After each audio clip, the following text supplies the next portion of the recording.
Hello dear student. आज का हमारा टॉपिक है बैंकिंग सेक्टर। ये 12th के बोर्ड के एग्ज़ाम के पॉइंट ऑफ व्यू से बहुत ही इम्पोर्टेंट टॉपिक है बैंकिंग सेक्टर। बैंक हम सबसे पहले पढ़ते हैं banking structure in India. India के अंदर बैंकिंग का क्या स्ट्रक्चर होता है। जैसे कि सबसे पहले एक अपेक्स बैंक होता है, जो देश का सेंट्रल बैंक जिसको हम बोलते हैं, वो मेन बॉडी होती है। उसके बाद छोटे छोटे जैसे डिवाइड कर देते हैं टुकड़ों में, जैसे कि कमर्शियल बैंक आ जाते हैं, उसके बाद कोऑपरेटिव बैंक्स आ जाते हैं, उसके बाद नॉन बैंकिंग इंस्टीट्यूशन ऑर्गेनाइजेशन आ जाती है। तो इंडिया में बैंकिंग का सेक्टर जो स्ट्रक्चर है कुछ ऐसा रहता है। सबसे पहले मेन बैंक आएगा आरबीआई, जिसको हम बोलते हैं रिजर्व बैंक ऑफ इंडिया, जो देश का अपेक्स बैंक है, देश का सेंट्रल बैंक है। वो हमारी इकोनॉमी की पूरी मॉनेटरी जो सिस्टम है, मनी जो सप्लाई है, वो मनी सप्लाई को क्रिएट करता है, नोट इश्यूज़ करता है, मार्केट के अंदर मनी सप्लाई को कंट्रोल करता है। यानी कि मनी की फॉर्म में, पैसे के फॉर्म में जो मेन अथॉरिटी है, जो मेन बॉडी है, जो सब चीज़ों को रेगुलेट भी करती है, सब चीज़ों को चलाती भी है, देखती भी है, कंट्रोल भी करती है, वो है हमारा RBI, reserve bank of India. ठीक है। आरबीआई जो बना था बेटा, वो बना था, एक्ट था एक 1934, इसके अंडर आरबीआई को बनाया गया था। ठीक है।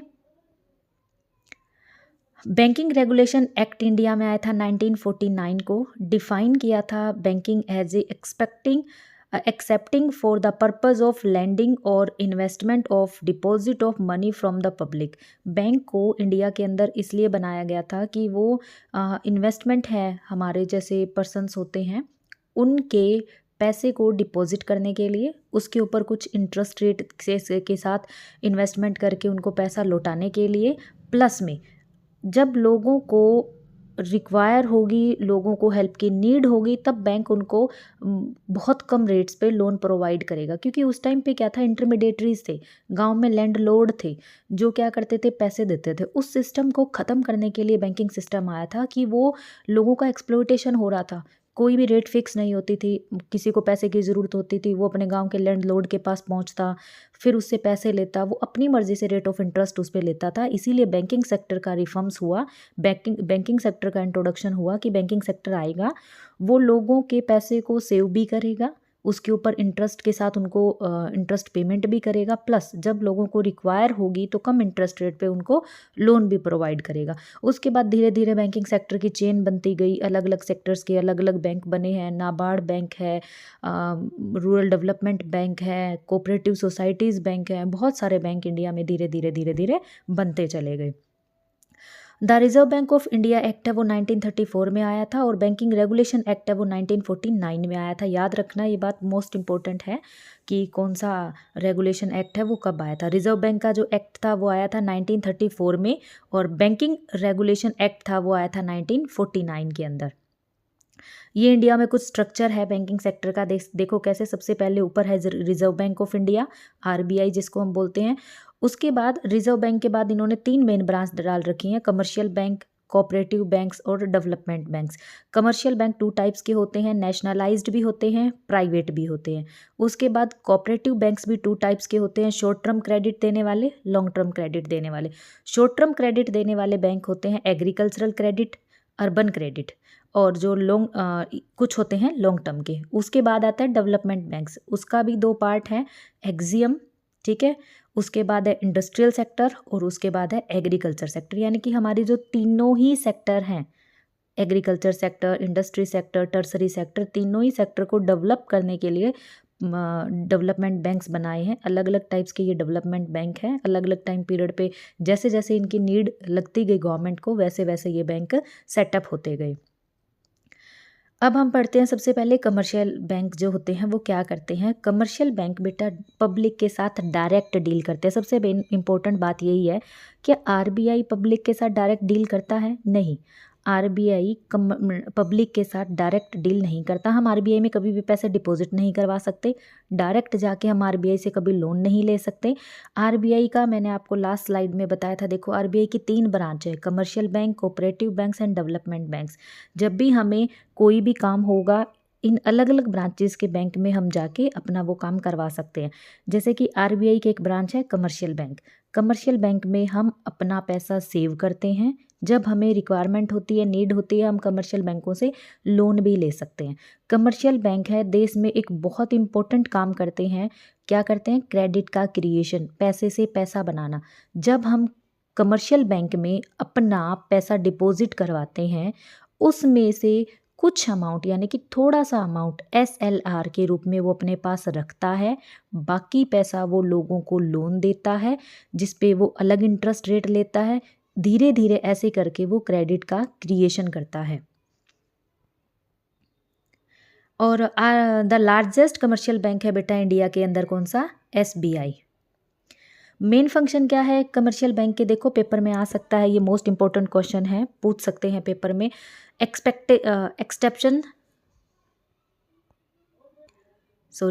एक्सेप्टेंस ऑफ डिपॉजिट, डिपॉजिट को एक्सेप्ट करता है।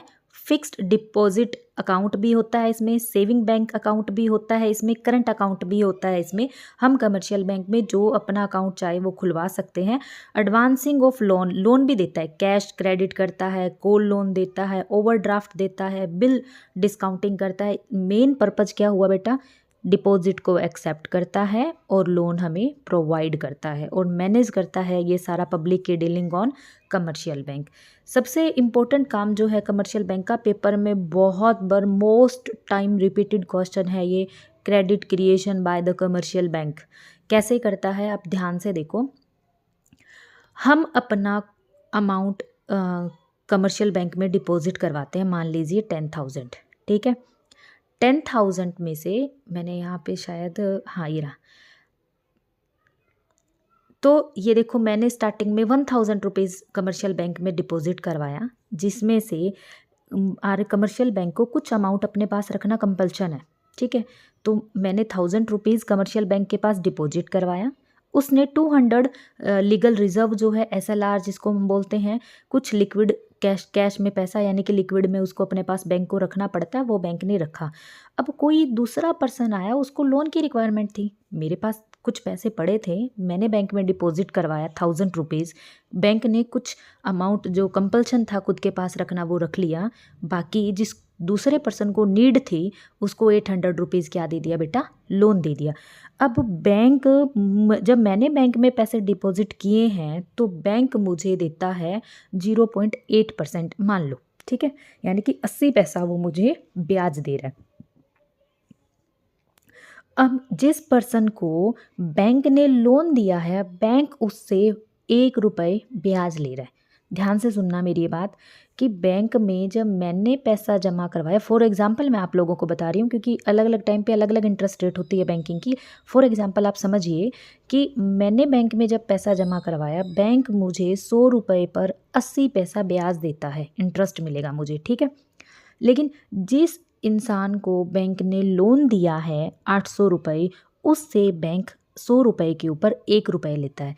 तो जो 20 पैसे बैंक कमा रहा है, देखो उससे पैसा लेके बैंक को मुझे भी देना है, उससे 1 रुपया लेगा, मुझसे 80 पैसा देगा, तो 20 पैसे जो कमा रहा है इसको बोलते हैं क्रेडिट का क्रिएशन। बैंक मनी, यानी बैंक के पास वो पैसा अपने पास रिजर्व और स्टोर रहता है, वो बैंक का पैसा होता है, उसको बैंक मनी भी बोलते हैं, क्रेडिट क्रिएशन भी बोल रहे हैं। मैंने आपको एग्जाम्पल दिया 100 रुपये का, 1,000 रुपये का। ऐसा नहीं है कि गवर्नमेंट कमर्शियल बैंकों के पास एक दिन में 100 रुपये, 1,000 रुपये, लाखों में कमर्शियल बैंकों की एक दिन में डिपॉजिट होती है, लोन भी ये दिए जाते हैं। इस तरीके से कमर्शियल बैंक बहुत बड़ा अमाउंट क्रेडिट का क्रिएशन करता है एवरी मंथ, एवरी ईयर्स। तो इसको बोलते हैं कमर्शियल बैंकों का क्रेडिट क्रिएशन, ठीक है बेटे। उसके बाद आता है हमारे देश का सेंट्रल बैंक। सेंट्रल बैंक होता है एपेक्स इंस्टीट्यूशन होता है कंट्री का, जो ऑपरेट करता है, कंट्रोल करता है, डायरेक्ट करता है, रेगुलेट करता है मॉनेटरी सिस्टम को, फाइनेंसिंग सिस्टम को कंट्री के अंदर। हमारा जो एपेक्स बैंक है वो RBI है, रिजर्व बैंक ऑफ इंडिया। ये बना था बेटा 1935 पे, 1 अप्रैल 1935 में बना था RBI। RBI के फीचर्स क्या हैं वो देखिए। अपेक्स बैंक हो गया, रेगुलेट करता है मनी सप्लाई को, क्रेडिट करता है कंट्री के अंदर। मेन कई बार पेपर में डायरेक्ट क्वेश्चन पूछा जाता है, आरबीआई में आप पैसा डिपॉजिट करवा सकते हो, नहीं करवा सकते हो, ट्रू है या फॉल्स है, अगर करवा सकते हो तो विद रीज़न आप एक्सप्लेन करो। तो हमें बताना है it does not deal with the public, ये पब्लिक के साथ डायरेक्ट डील नहीं करता है। और आरबीआई किसी भी प्रॉफिट कमाने के पॉइंट ऑफ व्यू से कंट्री में काम नहीं करता है, वो सोशल वेलफेयर को इंक्रीज़ करने के लिए, पब्लिक के लिविंग स्टैंडर्ड को इंक्रीज़ करने के लिए, पब्लिक का वेलफेयर इंक्रीज़ करने के लिए इकोनॉमी में काम करता है। मैं धीरे धीरे आपको समझाऊंगी कि किस तरीके से आरबीआई है वो मोस्ट इम्पॉर्टेंट वर्क करता है हमारी इकोनॉमी के अंदर। आरबीआई के कुछ ऑब्जेक्टिव हैं। पहला ऑब्जेक्टिव क्या है? आरबीआई है वो करेंसी की वैल्यू को डिफाइन करता है, ठीक है। एक्सटर्नल वैल्यू रुपीज़ की वो बनाता है, इंश्योर करता है कि मार्केट के अंदर प्राइस स्टेबिलिटी रहे, प्रमोट करता है इकोनॉमिक ग्रोथ को, प्रमोट करता है फाइनेंशियल इंस्टीट्यूशन को। ये सब काम के पीछे आरबीआई होता है। आरबीआई का मेन टारगेट, मेन ऑब्जेक्टिव होते हैं कि देश में ना सबसे बड़ा जो आरबीआई का टारगेट रहता है बेटा वो होता है इकोनॉमिक स्टेबिलिटी। उसका ये है कि दुनिया में भारत ग्रोथ भी करे, हम लोग जीडीपी भी इंक्रीज़ करें, हम लोग पर कैपिटा इनकम भी इंक्रीज़ करें, लेकिन एक तरफ हमारी बीपीएल भी है, बिलो पावर्टी लाइन पीपल भी तो है, उस जनरेशन के लिए भी तो काम करना है। तो आरबीआई का मेन मोटो है इकोनॉमिक स्टेबिलिटी। आरबीआई इस तरीके से कुछ रेट्स डिफाइन करता है, कुछ जो अलग अलग बैंक्स बनाए, commercial bank, cooperative banks, agriculture development banks, तो उन बैंक्स में अलग अलग रेट वो डिफाइन करता है ताकि इकोनॉमिक स्टेबिलिटी है वो मार्केट के अंदर बनी रहे। आरबीआई के फंक्शंस है बेटा, आरबीआई क्या करता है, डेवलपमेंट फंक्शंस भी हैं। आरबीआई बैंकों का बैंक है, बैंकर्स ऑफ बैंक है। आरबीआई करेंसी इशू करता है, आरबीआई के पास मॉनेटरी अथॉरिटी है। आरबीआई जो रेगुलेट करता है फाइनेंशियल सिस्टम को, आरबीआई मैनेज करता है फॉरेन एक्सचेंज को। आरबीआई क्या करता है, बैंक का है, गवर्नमेंट का आरबीआई बैंक है। डायरेक्शन जो फेक करेंसी है उसको आरबीआई बंद कर सकता है, बाहर ला सकता है। आरबीआई को दिखता है कोई बैंक अच्छे से काम नहीं कर सकता, आरबीआई उसके अगेंस्ट है कोई स्ट्रिक्ट एक्शन ले सकता है। तो ये सब काम जो है बैंकिंग सिस्टम में आरबीआई करता है। क्यों करता है आरबीआई? क्योंकि आरबीआई अपेक्स बैंक है, सेंट्रल बैंक है, गवर्नमेंट का बैंक है, लोगों के वेलफेयर को इंक्रीज़ करने के लिए बनाया गया बैंक है। आरबीआई का एक ही काम है, मॉनेटरी सिस्टम को रेगुलेट करना और कंट्रोल करना, ताकि इकोनॉमी के अंदर जो हमारी प्राइस की स्टेबिलिटी है, इकोनॉमिक स्टेबिलिटी है वो बनी रहे। इसी के लिए आरबीआई काम करता है। वो सब कमर्शियल बैंक को अपने अंडर गाइडलाइन जो लगाता है वो फॉलो करते हैं या नहीं करते हैं, वो टाइम टाइम पे उसको देखता भी रहता है। पहला फंक्शन है बेटा नोट इशू करता है। नो डाउट हम सबको पता है कि जो कॉइन्स हैं उनको छोड़ के जितने भी पेपर की करेंसी है वो कौन लेके आता है, आरबीआई लेके आता है। और आरबीआई उसको लीगल टेंडर है, कौन सा लीगल टेंडर है आप मुझे कमेंट करके कमेंट बॉक्स में बताना कि जब वो नोट और इश्यूज़ करता है, कागज़ के नोट इश्यूज़ करता है, तो इसको उसको एक रेशो फॉलो करना पड़ता है। वो कौन सा रेशो होता है वो हम लोगों उसको फॉलो करना, ठीक है बेटे।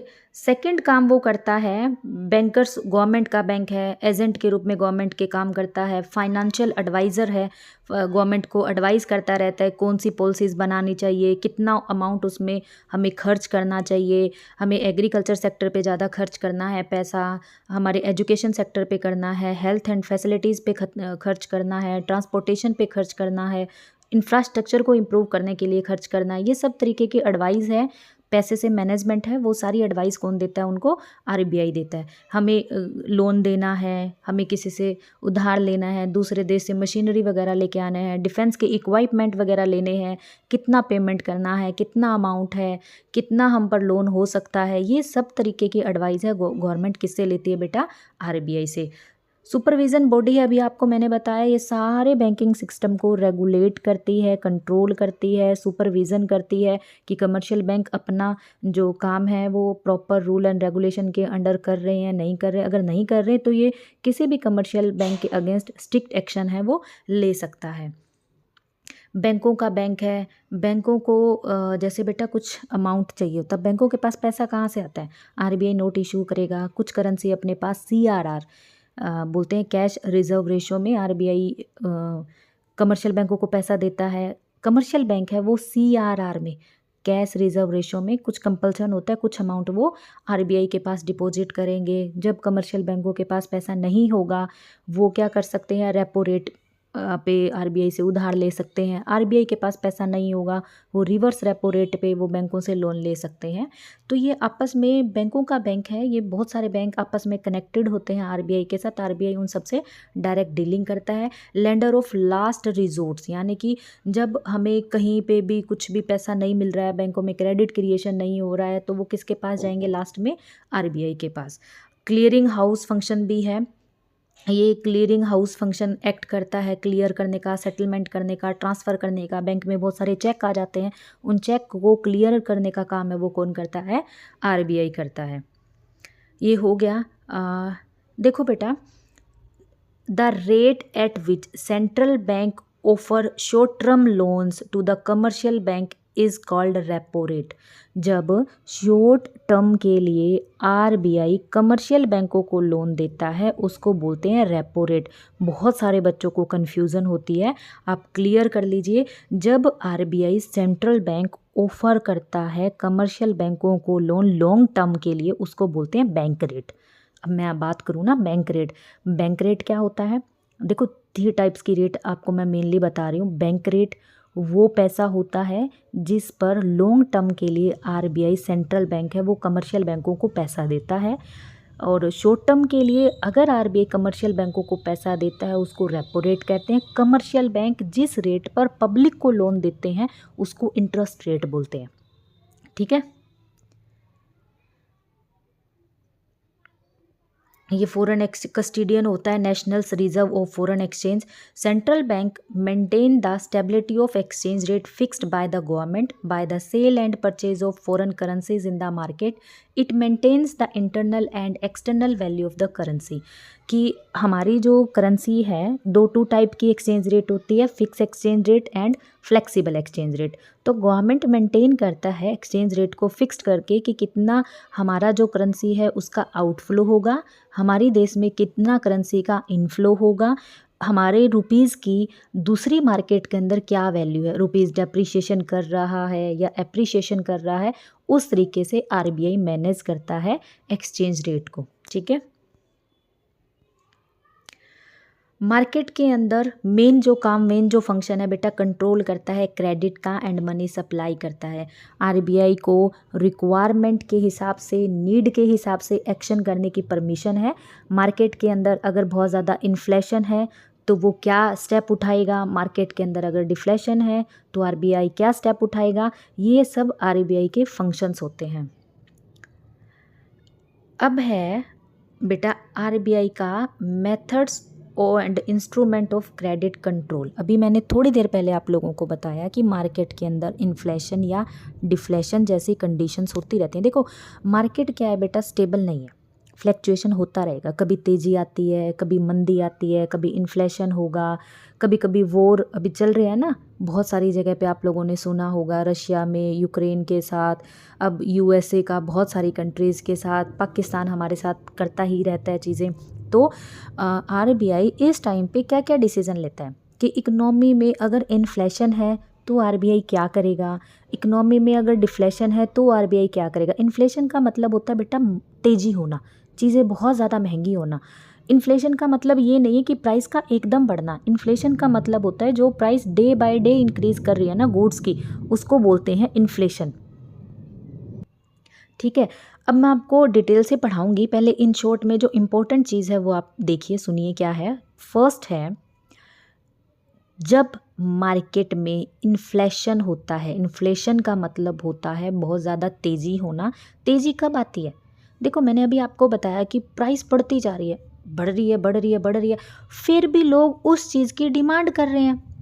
पेट्रोल के दाम आप लोगों ने देखे हैं कितने हो गए हैं, फिर भी लोग, अब लोगों के पास आप देखो गाड़ी भी है, बाइक भी है, स्कूटी भी होगी, कि प्राइस बढ़ने पर भी लोग जब डिमांड बढ़ाते हैं तो इन्फ्लेशन आता है। गवर्नमेंट का क्या टारगेट रहता है, आरबीआई का क्या टारगेट रहता है कि प्राइस तो बढ़ रही है ना, लेकिन वो कुछ ऐसा काम करे जिससे लोगों की डिमांड कम हो। अब हम सब लोग पेट्रोल की डिमांड ही ना करें, अपने स्कूटी बाइक कार 10 दिन 15 दिन 1 महीने के लिए अपने घर में खड़ा रखें, गाड़ी की चाबी निकाली रख दी कि हम लोग तो पैदल ही जाएंगे, तो अपने आप पेट्रोल के दाम गिर जाएंगे। जब पेट्रोल की कोई डिमांड ही नहीं करेगा तो अपने आप वो सस्ता हो जाएगा। लेकिन हो उल्टा रहा है, जैसे जैसे प्राइस बढ़ रही है हम लोग वैसे वैसे उसकी डिमांड क्या कर रहे हैं, ज़्यादा कर रहे हैं। तो आरबीआई का मेन टारगेट रहता है इन्फ्लेशन के अंदर कि कैश इन हैंड पब्लिक के हाथ में कम रहे। आरबीआई चाहता है लोगों के पास पैसा कम होगा तो लोग डिमांड नहीं करेंगे, किसी चीज़ की डिमांड नहीं करेंगे तो अपने आप वो सस्ता हो जाएगा। ठीक है, ये इकोनॉमी का रूल है। लॉ ऑफ डिमांड आप लोगों ने पढ़ा होगा कि जब कोई चीज़ महंगी होती है उसकी डिमांड कम हो जाती है। क्यों हो जाती है? क्योंकि पब्लिक के पास कैश इन हैंड कम ही रहता है, पब्लिक के पास पैसा नहीं है। अब आप किसी चीज़ की प्राइस बढ़ रही है फिर भी उसकी डिमांड बढ़ाओगे तो इन्फ्लेशन आएगा ही आएगा। तो आरबीआई का मेन टारगेट है कि पब्लिक के पास कैश इन हैंड सबसे कम रहे। वो क्या करेगा बेटा, दो इंस्ट्रूमेंट होते हैं, क्वांटिटेटिव और क्वालिटेटिव। क्वांटिटेटिव में उसके पास सारी रेट्स हैं, repo rate, bank rate, open market operation, CRR, SLR, वो सब की रेट बढ़ा देगा। इस रेट के बढ़ाने के पीछे क्या पर्पज है कि ज़्यादा से ज़्यादा अमाउंट पैसा बैंक में हो, कम से कम पैसा पब्लिक के पास हो। अगर पब्लिक के पास पैसा कम होगा पब्लिक डिमांड कम करेगी, पब्लिक डिमांड कम करेगी तो जो इन्फ्लेशन था वो ठीक हो जाएगा, चीज़ें सस्ती हो जाएगी। ठीक है, बैंक रेट वो रेट होती है जिस पे आरबीआई लॉन्ग टर्म के लिए क्या करते हैं, लोन देते हैं कमर्शियल बैंकों को।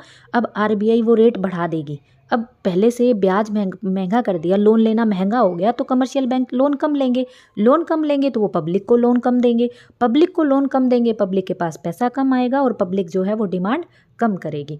ओपन मार्केट ऑपरेशन में भी यही है। ओपन मार्केट ऑपरेशन में होता है गवर्नमेंट जो मार्केट की प्रॉपर्टीज़ है उसको सेल एंड परचेज करने का काम करती है। अब मैंने आप लोगों को बताया, आपको माइंड में यही रखना है कि जब इन्फ्लेशन का टाइम है तो कैश इन हैंड सबसे कम होना चाहिए। अब कैश इन हैंड कब कम होगा ओपन मार्केट ऑपरेशन में, जब गवर्नमेंट क्या करेगी, प्रॉपर्टी को सेल कर देगी। गवर्नमेंट है जो आरबीआई है वो गवर्नमेंट की प्रॉपर्टी को सेल करेगा तो प्रॉपर्टी पब्लिक के पास आ जाएगी और पैसा किसके पास आ जाएगा, आरबीआई के पास। कि इन्फ्लेशन के टाइम पे आरबीआई प्रॉपर्टी को सेल करती है और डिफ्लेशन के टाइम पे आरबीआई प्रॉपर्टी को परचेज करती है। परचेज करेगी तो आरबीआई के पास प्रॉपर्टी आएगी, लोगों के पास पैसा जाएगा, लोग उसको बढ़ा देंगे। ठीक है, सीआरआर कैश रिजर्व रेशो वो रेशो है जो कमर्शियल बैंक कुछ अमाउंट आरबीआई के पास रखते हैं तो इन्फ्लेशन के टाइम सीआरआर की रेट बढ़ा देंगे जिससे पैसा आरबीआई के पास ज़्यादा होगा, कमर्शियल बैंकों के पास कम होगा, कमर्शियल बैंक पब्लिक को लोन कम देंगे जिससे लोग हैं वो डिमांड कम कर पाएंगे। एसएलआर वही पैसा होता है, वो लीगल रिजर्व पैसा होता है, सिचुएटरी रेशो बोलते हैं इसको, सिचुएटरी लिक्विडिटी रेशो होता है जो कमर्शियल बैंकों को अपने पास रखना कंपल्शन होता है। इन्फ्लेशन के टाइम पे आरबीआई उसकी रेट बढ़ा देगी जिससे एसएलआर कमर्शियल बैंक ज़्यादा रखेंगे तो वो लोन कम दे पाएंगे। अब मैंने थोड़ी देर पहले आपको बताया कि मान लो मैंने बैंक में 1000 रुपये लोन दिया, 200 रुपये बैंक ने अपने पास रख के 800 लोन दिया।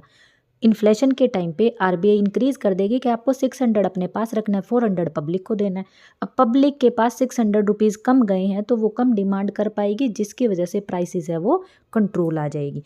इससे डिफ्लेशन के टाइम बिल्कुल उल्टा होता है। RBI CRR, SLR, bank rate, open market operation ये सब सस्ता कर देगी। क्यों कर देगी? क्योंकि डिफ्लेशन होता है मंदी, मंदी में लोग डिमांड ही नहीं कर रहे होते, लोगों के पास पैसा नहीं होता। अब आरबीआई का एक टारगेट होता है मंदी के टाइम पे कि ज़्यादा से ज़्यादा पैसा पब्लिक के पास पहुंचाए ताकि पब्लिक क्या कर सके बेटा, डिमांड कर सके। ज़्यादा से ज़्यादा पब्लिक के पास पैसा होगा, पब्लिक डिमांड करेगी तो इकनॉमी को बूम मिलेगा। इकनॉमी जो मंदी के घेरे में थी वो धीरे धीरे निकल आएगी। हम लोगों ने बिग पुश भी पढ़ा है कि थोड़ा सा इन्वेस्टमेंट, थोड़ा सा पैसा हमें चाहिए इकनॉमी को बूम करवाने के लिए। ठीक है, और ओपन मार्केट ऑपरेशन में अगर डिफ्लेशन का टाइम है तो गवर्नमेंट आरबीआई जो है वो गवर्नमेंट की प्रॉपर्टी को सेल करता है, परचेज़ करता है। परचेज़ करेगा तो उसके पास प्रॉपर्टी आएगी और पैसा किसके पास जाएगा, पब्लिक के पास जाएगा।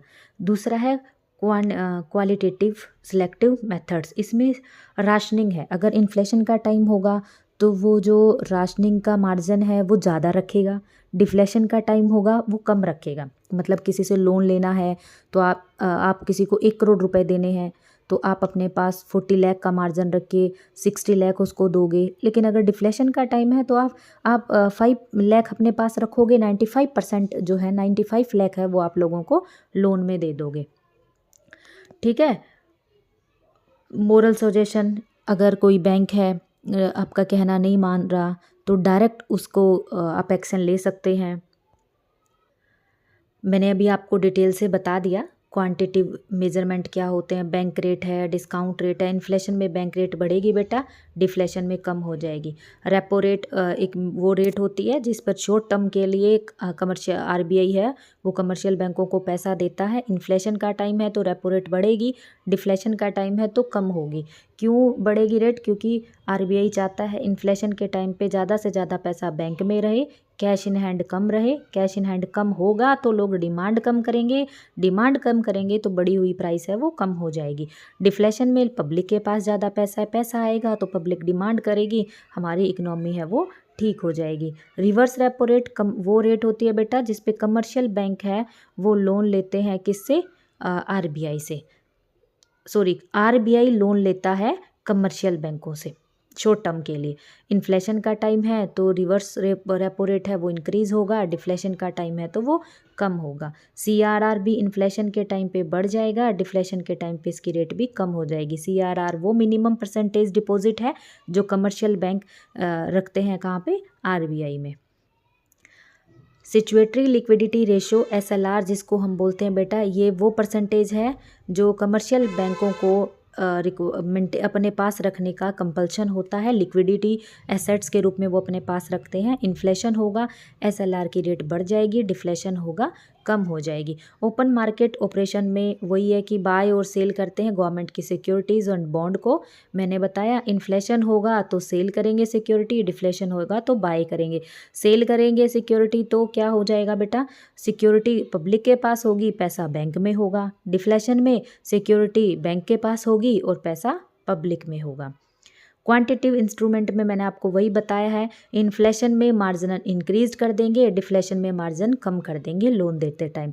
राशनिंग ऑफ क्रेडिट में राशनिंग, इन्फ्लेशन में राशनिंग स्टार्ट होगी और डिफ्लेशन में हम लोग राशनिंग है वो स्टॉप कर देंगे। राशनिंग का मतलब होता है फिक्सेशन होता है credit Kota's for different business activities में, कि आपको एग्रीकल्चर सेक्टर में अगर कोई नई टेक्निक लेके आनी है तो इतना आपको पैसा मिलेगा, कोई नई इंडस्ट्री सेटअप करनी है तो इतना अमाउंट आपको पैसा मिलेगा। अगर इन्फ्लेशन है तो हम स्टार्ट करेंगे कि 40% 30% इतना पैसा आपको देंगे। अगर डिफ्लेशन है तो कुछ नहीं सोचेंगे, 100% पैसा है वो आपको दे दिया जाएगा। ये है बेटा मोरल प्रेशर या direct action. It is combination of pressure that the central bank apply करता है। जैसे कि इन्फ्लेशन का टाइम है तो क्रेडिट को कॉस्टली कर देगा, अगर डिफ्लेशन का टाइम है तो क्रेडिट क्या कर देगा? चीपर कर देगा। ये मोस्ट इम्पोर्टेंट क्वेश्चन है बेटा पेपर के पॉइंट ऑफ व्यू से, ध्यान से करके जाना। इन्फ्लेशन में क्या होता है, डिफ्लेशन में क्या होता है, इसकी बिल्कुल ही छोटी सी शॉर्ट ट्रिक है, आप याद रखना। इन्फ्लेशन के टाइम पे आरबीआई चाहता है पब्लिक के पास कैश इन हैंड कम हो, इसी वजह से repo rate, reverse repo rate, CLR, SLR, bank rate वो सब की रेट बढ़ा देगा ताकि लोग डिमांड कम करें। डिमांड कम करेंगे तो प्राइस कम होगी, ठीक है। और डिफ्लेशन में क्या होता है, इकोनॉमी बहुत मंदी में होती है तो आरबीआई का टारगेट होता है bank rate, repo rate, reverse repo rate, CRR, SLR सब की रेट क्या है? कम हो, जिसकी वजह से ज़्यादा अमाउंट, ज़्यादा से ज़्यादा पब्लिक लोन ले, ज़्यादा से ज़्यादा पैसा पब्लिक के पास कैश इन हैंड होगा। जब पैसा पब्लिक के हाथ में होगा तो पब्लिक डिमांड करेगी, पब्लिक डिमांड करेगी तो हमारी इकोनॉमी ग्रो करेगी, ठीक है। अब है सेंट्रल बैंक्स और कमर्शियल बैंक में डिफरेंस है। पहला डिफरेंस, ये अपेक्स बैंक होता है और कमर्शियल बैंक का ये खुद ही एक पार्ट होता है सेंट्रल बैंक का। ओनली वन सेंट्रल बैंक है कंट्री के अंदर और कमर्शियल बैंक बहुत सारे हैं। सेंट्रल बैंक गवर्नमेंट का बैंक होता है, कमर्शियल 2 टाइप्स के होते हैं, प्राइवेट भी हो सकता है और पब्लिक सेक्टर का बैंक भी हो सकता है। Central bank does not deal with the public और commercial bank directly deal with the public. Social जो सेंट्रल बैंक है वो पब्लिक के वेलफेयर को यानी लोगों का कल्याण करने की पर्पज़ से काम करता है। कमर्शियल बैंक प्रॉफिट मैक्सिमाइजेशन के पर्पज़ से काम करते हैं। कंट्रोल, क्रेडिट का कंट्रोल कर सकता है आरबीआई, और कमर्शियल बैंक है वो क्रेडिट का कंट्रोल नहीं कर सकते, वो क्रेडिट का क्रिएशन कर सकते हैं। सोल अथॉरिटी है नोट इश्यूज़ करने के लिए, करेंसी नोट इश्यूज़ करने के लिए। कमर्शियल बैंकों के पास नो सच अथॉरिटीज़, इस टाइप की कोई भी अथॉरिटी नहीं होती है। बैंकर टू द गवर्नमेंट, ये गवर्नमेंट का बैंक है, और कमर्शियल बैंक के पास ऐसी कोई भी रिस्पॉन्सिबिलिटीज़ नहीं होती। ये चैप्टर पेपर के पॉइंट ऑफ व्यू से बहुत इम्पोर्टेंट है। हर साल हर बार इस पेपर में से, इस चैप्टर में से क्वेश्चन आता ही आता है। ऐसा कभी भी नहीं हुआ कि बैंकिंग में से कोई क्वेश्चन ना आया हो। आरबीआई के फंक्शंस आपसे पूछ लेंगे, आरबीआई के क्वांटिटेटिव और क्वालिटेटिव इंस्ट्रूमेंट आपसे पूछ लेंगे, आरबीआई में कमर्शियल बैंकों में डिफरेंस आपसे पूछ लेंगे, या कमर्शियल बैंकों का क्रेडिट क्रिएशन आपसे पूछ लेंगे। आपसे 2 मार्क्स में भी पूछा जा सकता है, इन्फ्लेशन के टाइम सिक्योरिटी सेल करेगी या परचेज करेगी गवर्नमेंट, डिफ्लेशन के टाइम पे क्या करेगी गवर्नमेंट, मोरल सुजेशन पे क्वेश्चन आ सकता है, जो मार्जिन है उस पे क्वेश्चन आ सकता है। मोस्ट इम्पॉर्टेंट है, हर चीज़ को बहुत ही अच्छे से ध्यान से पढ़ना है। ये बोर्ड के 12th बोर्ड के एग्ज़ाम के पॉइंट ऑफ व्यू से बहुत ही इम्पोर्टेंट चैप्टर है। अगर आपको ये चैप्टर पसंद आया तो इसे लाइक करें, मेरे चैनल को सब्सक्राइब करें। अगर कोई डाउट है या आपको कुछ पूछना है या आपको कोई चीज़ नहीं समझ आई तो आप प्लीज़ मुझे कमेंट बॉक्स में कमेंट कर सकते हैं।